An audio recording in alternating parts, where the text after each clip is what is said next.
So Nick and I scouted last night, and we found an area of the farm that birds were definitely using. We didn't go all the way back to this area because we didn't want to bump birds out, but there were definitely birds in this area using it yesterday. So we're actually not using our side-by-side today. We came over to Nick's dad's, hooked up to his trailer, and is taking his side-by-side. And the reason being is that Nick said there's a bunch of big ruts, and he didn't know, my side-by-side is not lifted, doesn't have the big tires on it, and it seems like everybody down here has that for this exact reason. They use it for this. So we didn't want to take the risk in burying ours, so we came over and got his side-by-side. Now we're going to get over to the farm, unload, meet up with Nick, and go get settled in. But we're hunting out of a blind, and the blind is going to be a little interesting, especially from a dog standpoint, because Brock, who I have with me today, is going to be outside the blind on a stand, and I've never seen this blind before, so it'll be a little bit of, figure out what it looks like, roll with it, and just kind of see what we can make happen. But I'm excited because we know that there's birds working this area yesterday, so hopefully we can make something happen this morning.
Look at the teal up front.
Brock?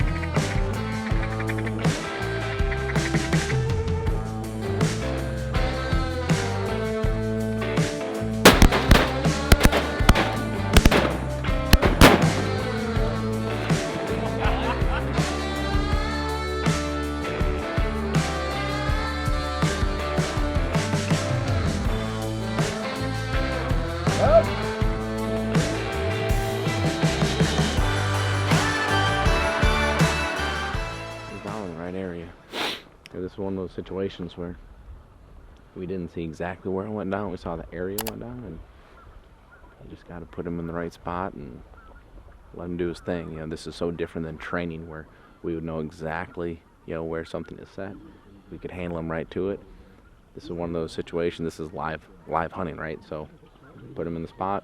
This is where not having a robot and having a dog that will use his nose and use his natural ability is very, very important. Very different than training, very different than testing, very different than trialing in that way. Now we kind of play the waiting game. Now that bird was very alive, so I don't know. I mean, even if he gets on, it's probably going to be a dive and, you know, have to try to get after a situation. But I've lost visual contact with him now for some time.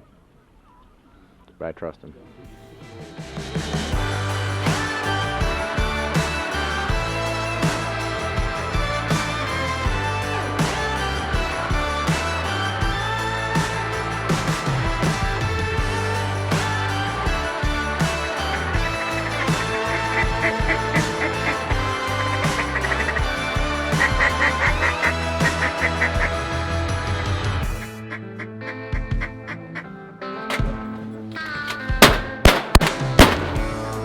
Right.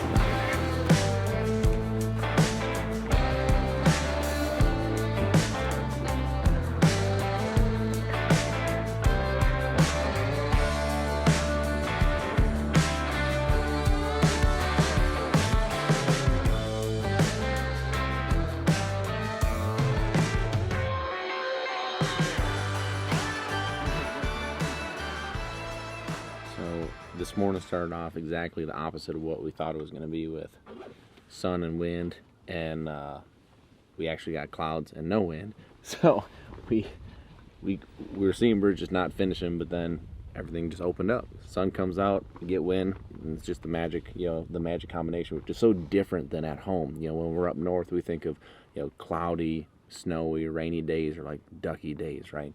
And down here, the sunshine, you know, adding in with the wind, that's the magical combination. So hopefully we can have a few more that we scratch out of here. But this has been a fantastic morning. This trip, this has saved our week here. This has been awesome.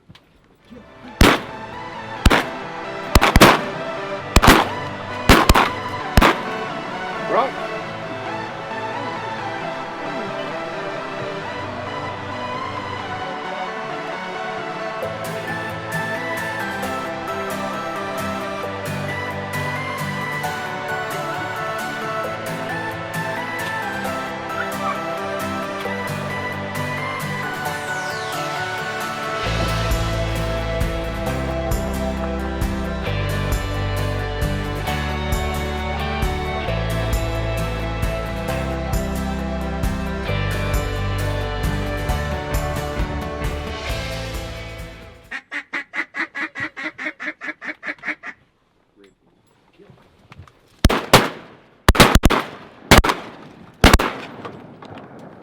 I'd like to say I had the head on my side. It was the only option I had.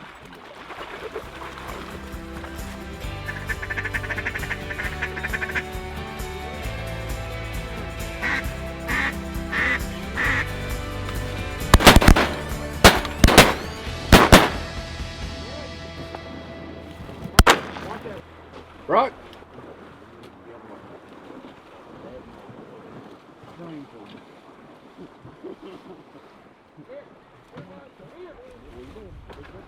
Where'd that second fall?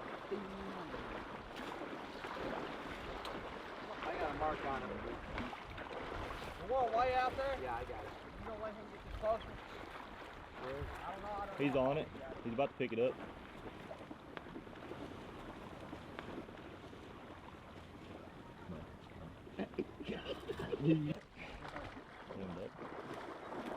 Behind you.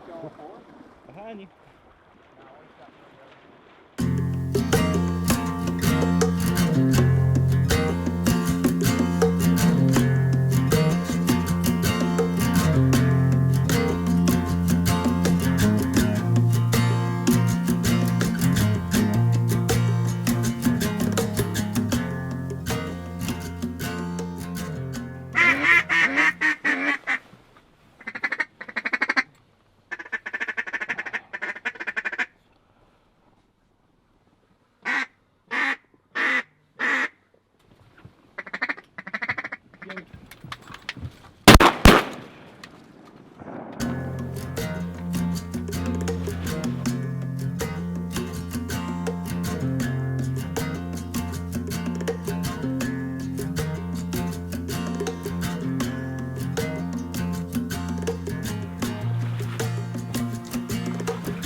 So we loved this morning for a lot of reasons. One, we had good people we enjoyed the company in the blind with.